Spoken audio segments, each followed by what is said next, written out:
नमस्कार मेरे प्यारे भाइयों और बहनों, आप सभी को एडुकेशन 365 पर स्वागत है। रीजनिंग का आज का इस वीडियो में टोटल 15 सवाल लेके हाजिर हुआ हूँ, इसलिए वीडियो को बिना स्किप करके फर्स्ट टू लास्ट देखिए और वीडियो के अंत में ये जरूर बता देना कि आपने 15 में से कितने सवालों का सही जवाब किया है। और अगर आपको वीडियो देखकर वीडियो पसंद आए तो वीडियो पर लाइक शेयर कमेंट करना और चैनल को भी जरूर सब्सक्राइब कर देना। आज के 15 सवालों में से 3 प्रकार का सवाल है, एक ईजी टाइप का, दूसरा मीडियम और तीसरा हार्ड टाइप का सवाल है। ठीक है। और एक बात, अगर आपका कोई दोस्त या रिश्तेदार कॉम्पिटिटिव एग्जाम के लिए तैयारी कर रहे हो तो उनके साथ भी ये वीडियो फेसबुक या व्हाट्सएप के माध्यम से जरूर शेयर कर देना। ठीक है।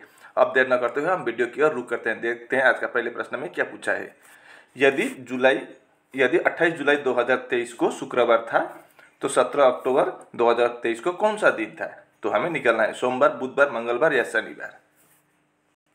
If 28 July 2023 was Friday, what was the day on 17 October 2023? तो चलिए अब हम इसको बनाते हैं। यहाँ पर जुलाई का दिया था, 28 जुलाई में कौन सा दिन था? शुक्रवार था। तो हमें 17 अक्टूबर 2023 को कौन सा दिन होगा वही निकलना है। ठीक है। तो हम जुलाई, एक ही साल है 2023, इधर भी 2023, तो यहाँ पर जुलाई है, अक्टूबर है, तो हम जुलाई से अक्टूबर तक जाएंगे। जुलाई, अगस्त, सितंबर और अक्टूबर। अब जुलाई में कितने दिन होते हैं? 31 दिन होते हैं, लेकिन यहाँ पर 28 दिया गया है तो 28 का आगे का जो चला गया वो मत जोड़ना। तो कितना बचा है? 31 में अगर हम 28 माइनस करेंगे तो 3 दिन, जुलाई में 3 दिन बचा है। अब अगस्त में 31 दिन होता है, सितंबर में 30 दिन होता है और अक्टूबर में 31 दिन होता है, लेकिन हमें 17 अक्टूबर का पूछा है तो आगे के जाने की जरूरत नहीं, तो हम सिर्फ 17 तारीख तक ही जाएंगे। अब इन सब को आप 7 से डिवाइड कर दीजिए, वरना इन सब को, इन चारों को प्लस करने से भी होगा, लेकिन मैं यहाँ पर आपको परामर्श देता हूँ कि आप सभी को क्या करिए, 7 से डिवाइड कर दीजिए पहले ही, तो आसान हो जाएगा। अब इसको तो नहीं जाएगा 7 से, इसको छोड़ दीजिए। इसको 7 से डिवाइड करने पर 7 × 4 28, कितना बचा? 3। 31 में 28 चला गया तो 3 बचा है, 3 लिख दीजिए। 7 × 4 28, 30 में से 28 चला गया, कितना बचा? 2। 7 × 2 14, कितना बचा? 17 से 14 चला जाने के बाद 3 हो गया। अब 3 3 6 + 2 8 + 3 11, 11। अब 11 को फिर आप 7 से डिवाइड कीजिए। 7 से क्यों बोले तो हफ्ते में 7 दिन होते हैं इसलिए। ठीक है। अब 7 से 11 को एक बार, 7 एकम 7, कितना बचा नीचे? 4, रिमाइंडर हमको जरूरत होता है। तो 28 जुलाई को कौन सा दिन था? फ्राइडे था, तो फ्राइडे लिख दीजिए। अब 28 जुलाई से 17 अक्टूबर पीछे आता है बाद में, तो अब बाद में ये 4 है, वो 4 ऐसे गोल बना दीजिए। अब यहाँ पर गिनती कीजिए, फ्राइडे के बाद क्या आता है? सैटरडे आता है, उसके बाद संडे, उसके बाद मंडे, उसके बाद ट्यूसडे। मतलब अगर 28 जुलाई 2023 को शुक्रवार था तो 17 अक्टूबर 2023 को मंगलवार हो गया, Tuesday. C option is the right answer. ये रहा दूसरा प्रश्न। उस विकल्प का चयन कीजिए जो तीसरे अक्षर समूह से उसी प्रकार संबंधित है जिस प्रकार दूसरा अक्षर समूह पहले अक्षर समूह से संबंधित है। ये रहा अंग्रेजी में। Select the option that is related to the third letter cluster in the same way as the second letter cluster is related to the first letter cluster. मतलब इसके साथ, इसका जो संबंध है इसके साथ भी इन 4 ऑप्शन में से किसी एक में होगा, वही हमको पता करना होगा। ठीक है। तो यहाँ पर क्या रिलेशन हो सकता है देखते हैं। पहले मैं इसको नीचे कॉपी करके ले आता हूँ। तो मैंने इनको नीचे कॉपी कर लिया। अब इनका प्लेस वैल्यू लिखेंगे। सी का कितना है? 3 है, ओ का 15 है, एल का 12 है और डी का 4 है। उसी प्रकार एम का 13, आई का 9, सी का 3, ई का 5, जी का 7, टी का 20, टी का 20, आर का 18 और के का 11। अब यहाँ पर क्या है? 3 है, इधर 7 है, तो क्या हुआ है? +4 हुआ है।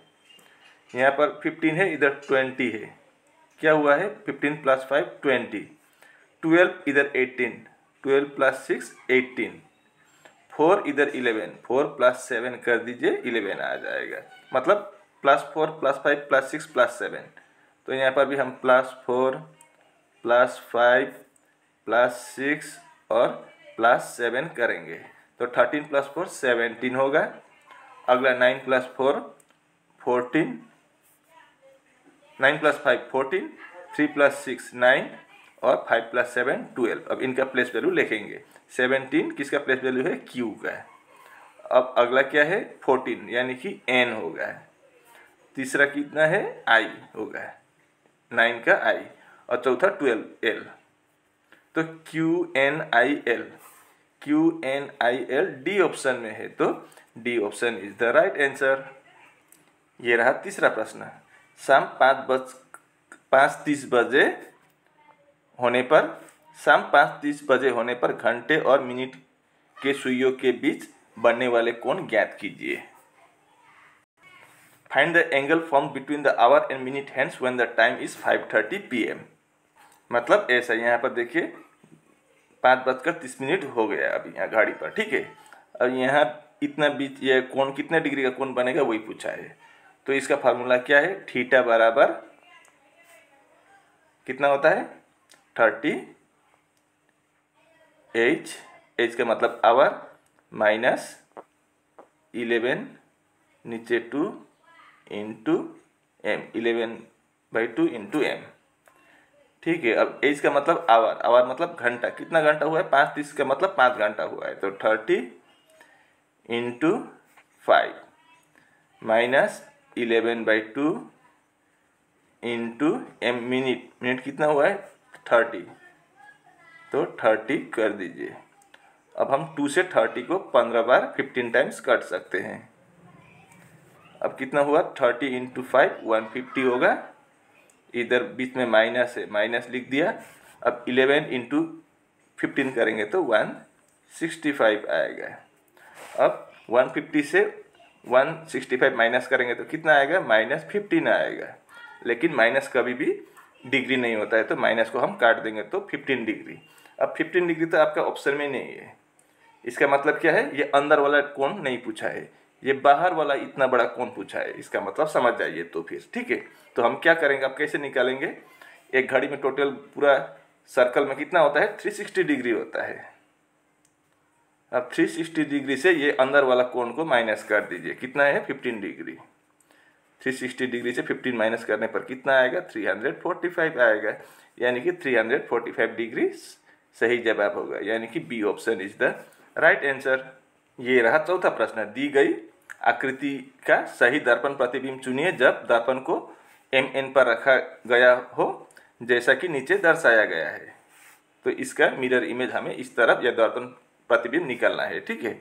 तो चलिए अब हम इसका मिरर इमेज निकालते हैं। अब मिरर के सामने जो है वो क्या है, E है, तो E आएगा सबसे आगे। तो E ऐसा होता है, लेकिन मिरर में कैसा दिखाई देगा, ऐसा दिखाई देगा, मतलब 9 जैसा दिखाई देगा। अब यहाँ पर तो ऊपर के तरफ चला गया है, तो ये आपका नहीं होगा। अब बाकी तीनों में से कोई एक होगा। उसके बाद क्या है M, ऐसे M ऐसा होता है, लेकिन मिरर में कैसा दिखाई देगा। अब मान लीजिए ये मिरर है, मिरर के सामने M ऐसा लिखा है, तो ये जो ऐसा है M का वो मिरर से दूर है, तो ऐसा होगा, ये इस तरफ चला जाएगा। यहाँ पर तो नीचे के तरफ जा रहा है, तो ये भी नहीं होगा, ये भी गलत है। तो एक ही ऑप्शन बचा है A, तो आपका A option is the right answer.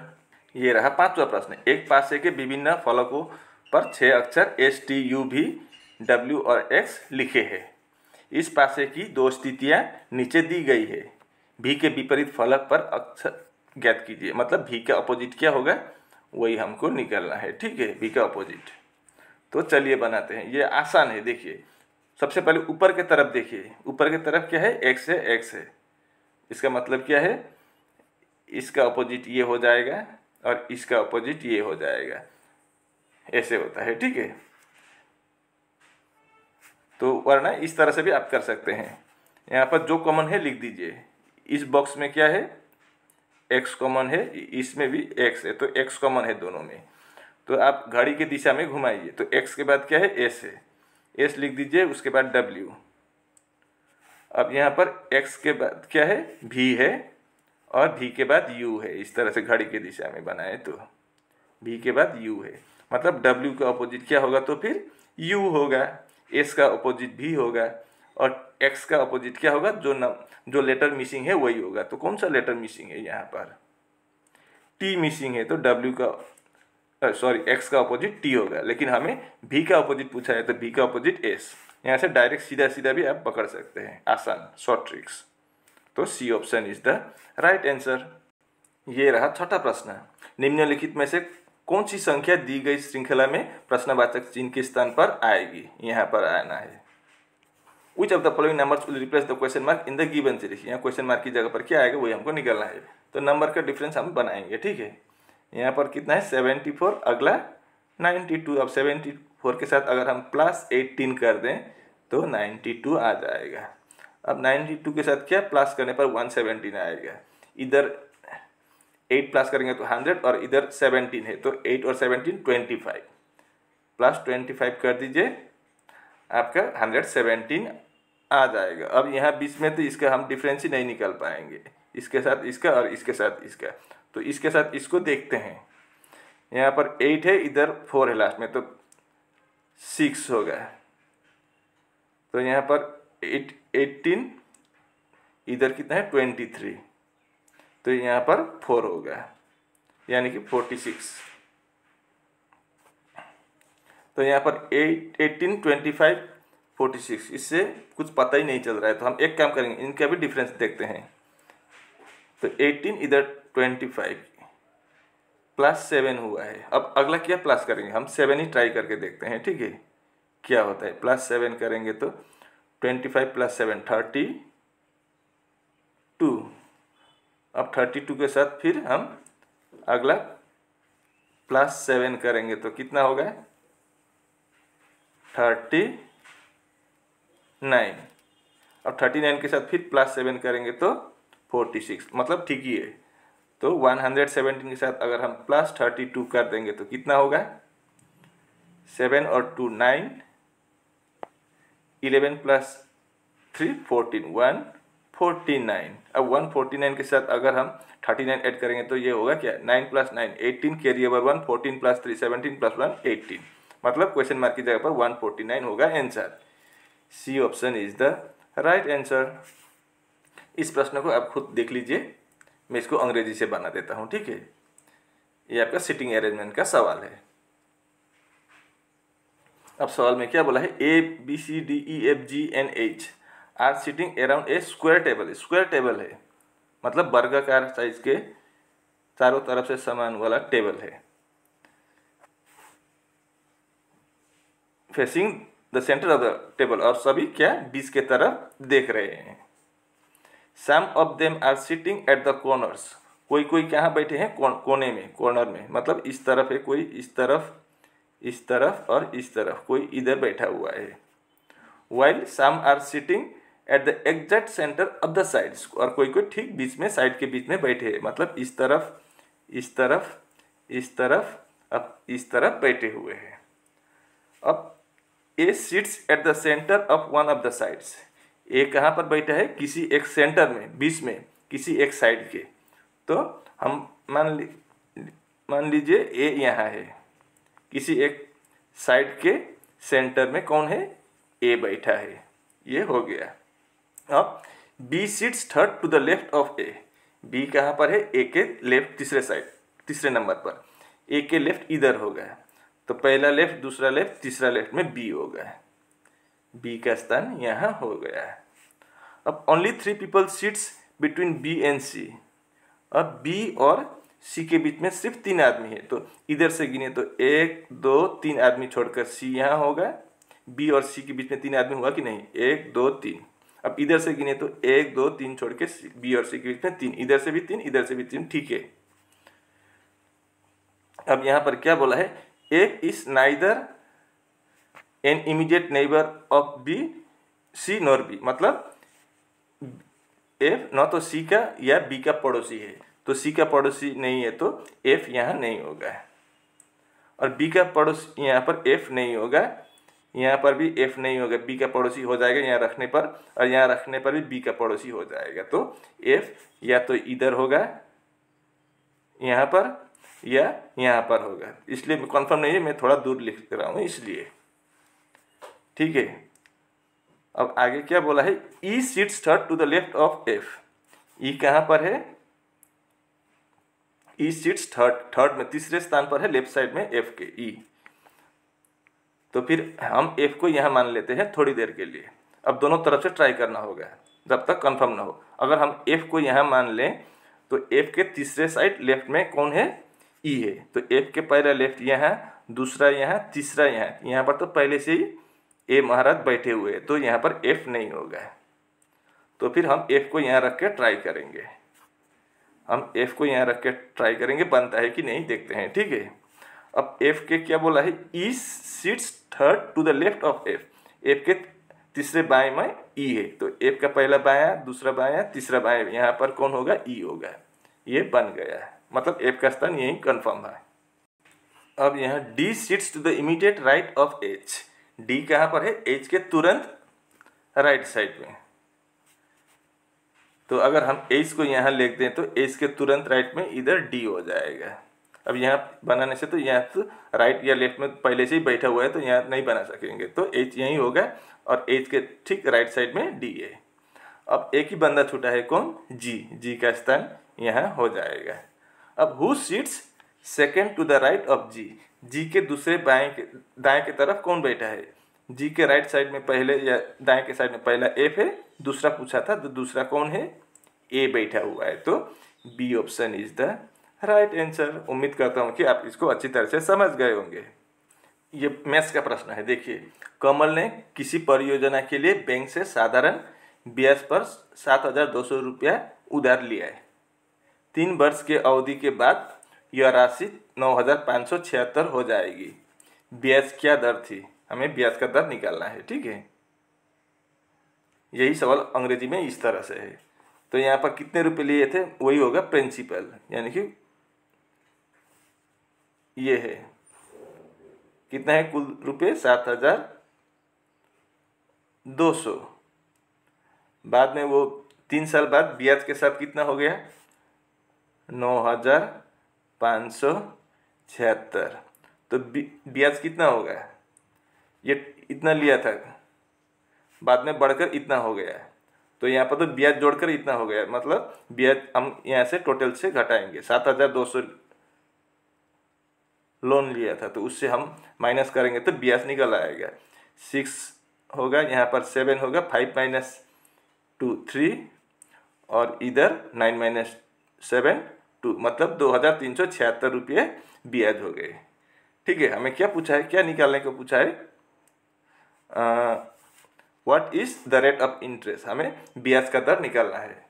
तो इसका फार्मूला क्या होता है, सिंपल इंटरेस्ट बराबर क्या होता है, simple interest equal to P into R into T. Principal मतलब ये 7,200 रुपये जो मूलधन है, उसके बाद R का मतलब रेट, ब्याज का दर, और इंटू टी का मतलब टाइम, कितने साल के लिए, अवधि के लिए लिया है वो, और नीचे 100 होता है। ठीक है, तो हमें निकलना है R। तो R बराबर क्या हो जाएगा, सिंपल इंटरेस्ट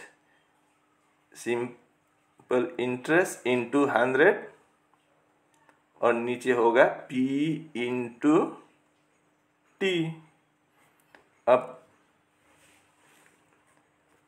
SI मतलब सिंपल इंटरेस्ट कितना है, कितना हो गया, 3,000, ये हुआ आपका 2,376, और इंटू क्या है, 100 है, 100 कर दीजिए। अब नीचे कितना होगा, P प्रिंसिपल कितना है, 7,200 लिख दीजिए, और टाइम कितना है, 3 साल के लिए है, तो इंटू 3। अब 0 0 0 0 कटेगा। अब 72 से इसको जाएगा क्या, 72 इंटू 2 करेंगे तो 7 इंटू 2 14, 7 इंटू 4 20, 7 इंटू 3 टाइम करेंगे तो कितना होगा,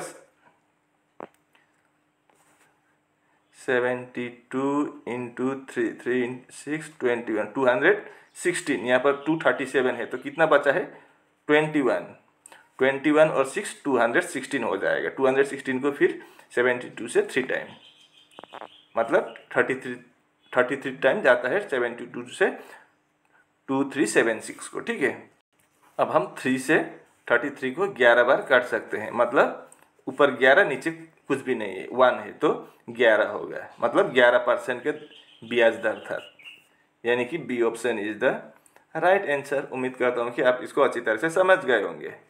ये भी आपका मैथ्स का है। देखिए, ए और बी अकेले एक काम को क्रमश 4 दिन और 8 दिन में पूरा कर सकते हैं। यदि वो दोनों ए से शुरू करके एकांतर दिनों में पर काम करें तो काम कितने दिन में पूरा होगा। मतलब ए और बी अलग, मान लीजिए ये ए है ये बी है, ए 4 दिन में समाप्त करता है काम, वही काम बी को 8 दिन लगता है। लेकिन यहाँ पर क्या बोला है, यदि वो दोनों ए से शुरू करके एकांतर दिनों में, मतलब एक दिन ए करेगा, दूसरा दिन बी करेगा, फिर तीसरा दिन ए करेगा, चौथा दिन बी करेगा। ऐसे करने से एक दिन ए एक दिन बी, दूसरा दिन तीसरा दिन ए, चौथा दिन बी, ऐसे करने से वो काम कितने दिन में समाप्त होगा वही हमको पूछा है। तो चलिए अब हम इसको बनाते हैं। अब इसके बनाने का ट्रिक्स क्या है, ए और बी लिख दीजिए। ए कितने दिन में करता है, 4 दिन में करता है, और वही काम बी को 8 दिन लगता है। अब 4 और 8 ये जो है इसका एलसीएम निकालिए। एलसीएम कैसे निकालते हैं, 4 और 8 लिख दीजिए, इन दोनों को 2 से डिवाइड कर दीजिए। सबसे छोटा नंबर x के अलावा 2 होता है, तो 2 से 4 को 2 बार, 8 को 4 बार, फिर 2 से डिवाइड कीजिए, 2 को 1 बार, 4 को 2 बार, 2 इंटू 1 2 इंटू 2 4 इंटू 2 8, यानी कि एलसीएम कितना आया इन दोनों का, 8 आया। ठीक है, जो एलसीएम होता है वो टोटल वर्क होता है, टोटल काम। ठीक है, अब ए को 8 काम करने के लिए 4 दिन लगता है, मतलब दिन में 2 काम करता है ए, उसका वर्क एफिशिएंसी 2 है। अब बी को 8 काम करने के लिए 8 दिन लगता है, मतलब दिन में सिर्फ एक ही काम कर पाता है बी। अब यहाँ पर बोला था पहले ए से शुरू करके पहले एक दिन ए करेगा, उसके दूसरा दिन बी करेगा, ऐसे करने से टोटल काम कितने दिन में समाप्त होगा पूछा था। तो पहले दिन ए करेगा, तो ए कितना काम करता है, 2 काम करता है, तो 2 लिख दीजिए। दूसरा दिन बी आएगा, तीसरा दिन फिर ए आएगा, चौथा दिन फिर बी आएगा, 5वां दिन फिर ए आएगा। टोटल काम कितना करना होगा, 8 काम है। तो यहाँ पर गिनती कीजिए, 2 1 3 2 5 1 6 और 2 8, मतलब 8 काम कंप्लीट हो चुका है। कितने दिन में, एक दिन में ए आया था, बी फिर ए आया था, उस करके 1 दिन 2 दिन 3 दिन 4 दिन 5 दिन में वो काम समाप्त हुआ, यानी कि C option is the right answer. ये रहा 10वां प्रश्न। निम्नलिखित में से कौन सा युग्म अभाज्य है।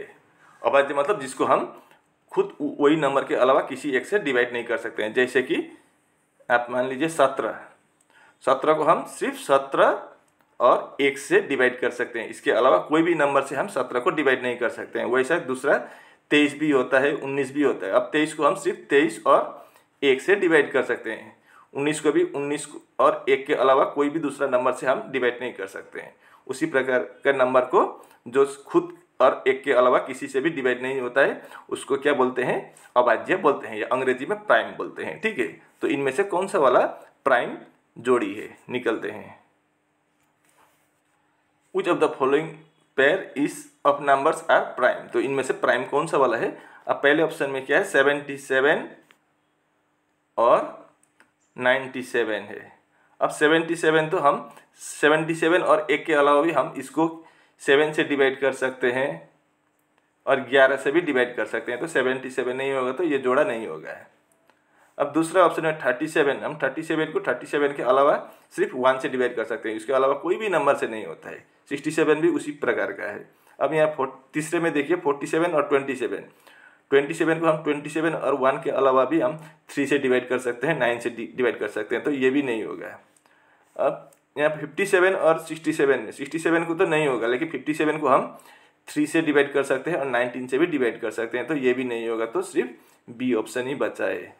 तो B option is the right answer. ये रहा अगला प्रश्न। एक कुट भाषा में आंट को 20 और अंकल को 30 लिखा जाता है, उसी भाषा में रिलेटिव्स को किस प्रकार लिखा जाएगा। In a code language, aunt is coded as 20 and uncle is coded as 30. How will relatives be coded in the same language? तो चलिए अब हम इसको बनाते हैं।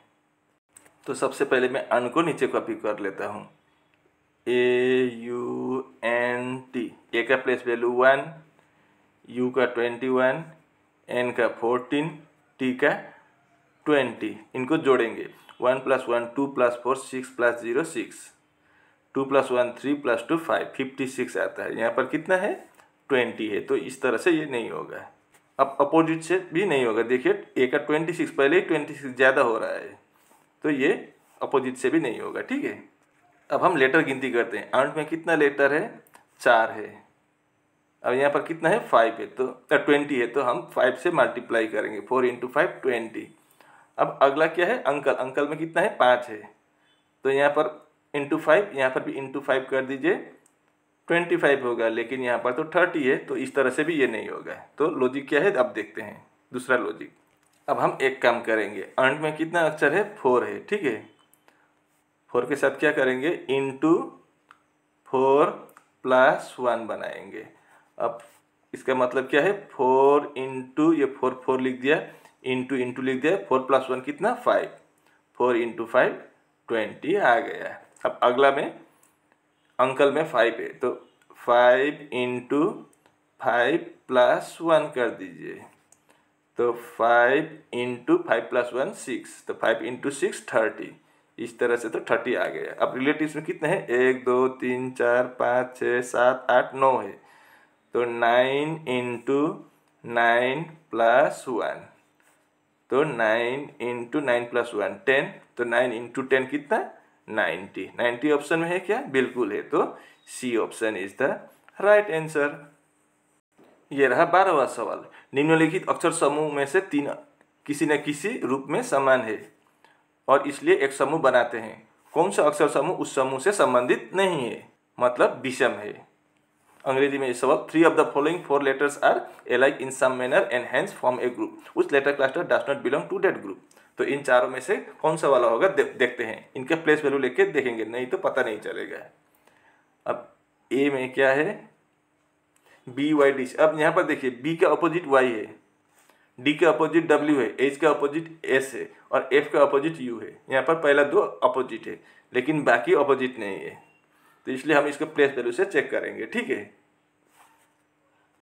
हम डायरेक्ट प्लेस वैल्यू लिख देते हैं। बी का प्लेस वैल्यू कितना होता है 2 लिख देंगे, और वाई का कितना है 25 है, डी का 4 है और सी का 3 है। 3 को हम 29 पकड़ लेंगे यहाँ पर। ठीक है, क्यों बोले तो 26 में जेड होता है, फिर 27 ए, 28 बी, 29 सी। अब अगला क्या है बी। बी में कितना है डी है, पहले डी का 4 पकड़ेंगे, उसके बाद डब्ल्यू है, डब्ल्यू 23, एफ है F6 और ए को हम क्या पकड़ेंगे यहाँ पर 27 पकड़ेंगे, 26 + 1। अब उसी प्रकार H 8 है, S कितना होता है 19, K का 11 होता है और V 22। अब अगला लास्ट का D में क्या है F यानी कि 6, U 21, H मतलब 8 और Y मतलब 25। अब पहले क्या हुआ है, अब पहले में अब प्लस करने से नहीं होगा। यहाँ पर 2 इधर 25, 23 का डिफरेंस है, इधर 4 इधर 23, 19 का डिफरेंस है, इधर 6 इधर 21, 15 का डिफरेंस है, इधर 19 इधर 8, 11 का डिफरेंस है। लेकिन यहाँ पर अपोजिट लेटर है, दोनों जोड़ने से 27 आएगा। 2 25, 2 और 25 27, 4 और 23 27, 6 और 21 27, 8 और 19 27। अब उसको छोड़िए, अपोजिट लेटर तो पता चल गया। अब यहाँ देखिए 2 इधर 4 क्या हुआ है +2 हुआ है, इधर 4 इधर 6 इधर भी +2 हुआ है, इधर 6 इधर 8 इधर +2 हुआ है, इधर 8 इधर 11 +3 हुआ है। रुकिए, अब और डिफरेंस दिखने को मिलेगा आपको। अब यहाँ पर देखिए 25 है, इधर 29 है, क्या हुआ है +4 हुआ है, 23 इधर 27 +4 हुआ है, 21 25 +4 हुआ है और इधर 19 इधर 23 +3 हुआ है। अब देखिए आपको ABCD इन चारों में से ए में +2 + 4, बी में +2 + 4, डी में +2 + 4 हुआ है, लेकिन सी में क्या है +3 और +3 हुआ है, तो आपका C option is the right answer. इन चारों में से सी अलग हो जाएगा। ये रहा 13वां प्रश्न। यहाँ पर क्या बोला है, कौन सा विकल्प दिए गए शब्दों के सही क्रम में को दर्शाता है जैसा कि अंग्रेजी शब्दकोश में दिखाई देंगे। Which options represent the correct order of the given words as they would appear in an English dictionary। तो इंग्लिश डिक्शनरी में इसको कौन सा आगे कौन सा पीछे दिखाई देगा, ये वर्ड या शब्द वही हमको निकालना है। ठीक है, तो यहाँ पर देखिए सभी में क्या है BRO है, तो हम हटा देंगे, कॉमन है, जो कॉमन को हटा देंगे, नहीं तो कंफ्यूज कर देता है। BRO सभी में है, इसको मैं काट देता हूँ। उसके अगला अक्षर क्या है, के है। कभी कभी 2 अक्षर भी लिखना पड़ता है, यहाँ पर एक से चल रहा है, दिखने से ही पता चल रहा है। कभी कभी 2 अक्षर लिखना पड़ता है, कभी कभी 2 के होने से कंफ्यूज कर देता है, लेकिन यहाँ पर सभी में एक एक अक्षर अलग अलग है। तो दूसरे में क्या है, सी है, तीसरे में W है, चौथे में T है और पांचवें में O है। तो इन सब में सबसे पहले क्या आएगा, सी आएगा, यानी कि 2 आएगा सबसे पहले।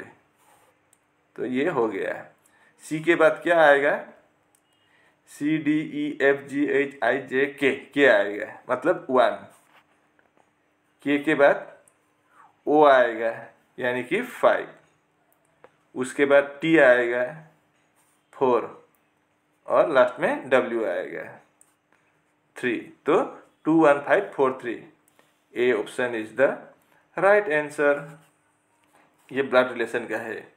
हैज का मतलब क्या है, पति है। @ ऑफ का मतलब पत्नी है। एन का मतलब माता है, मदर। और परसेंटेज का मतलब पिता है। तो अगर इस समीकरण को हम बनाए तो डी ए से किस प्रकार संबंधित है। तो चलिए अब हम इसको बना के देखते हैं। ठीक है, how is D related to A. D क्या लगता है किसका, ए का, वो निकलना है। ए क्या लगता है डी का, नहीं, क्योंकि डी आगे दिया गया है इसलिए डी का निकलना है। तो ए पर ए हैज बी दिया गया है, इसका मतलब क्या है, A is the husband of B होगा। तो फिर ए हस्बैंड है, पति है, तो ए को हम प्लस कर देंगे। किसका पति है, बी का पति है, बी मतलब पत्नी होंगी। अब बी एन सी ये हो गया। अब बी एन सी हम बनाएंगे। एन का मतलब क्या है, मदर है, तो B is the mother of C. C का मदर है बी, तो सी का फादर होगा ए, क्योंकि ए और बी पति पत्नी है, तो सी का बी मदर होगी तो ए फादर होगा। ये बात भी याद रखना है। अब सी @ ऑफ डी। @ ऑफ का मतलब क्या है, वाइफ है, तो C is the wife of D होगा, मतलब डी हस्बैंड होगा।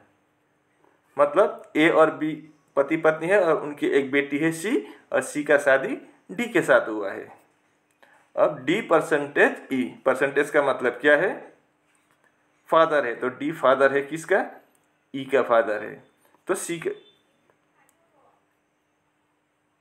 डी ई का फादर है, और तो सी ई का मदर हो गए, क्योंकि सी और डी पति पत्नी है।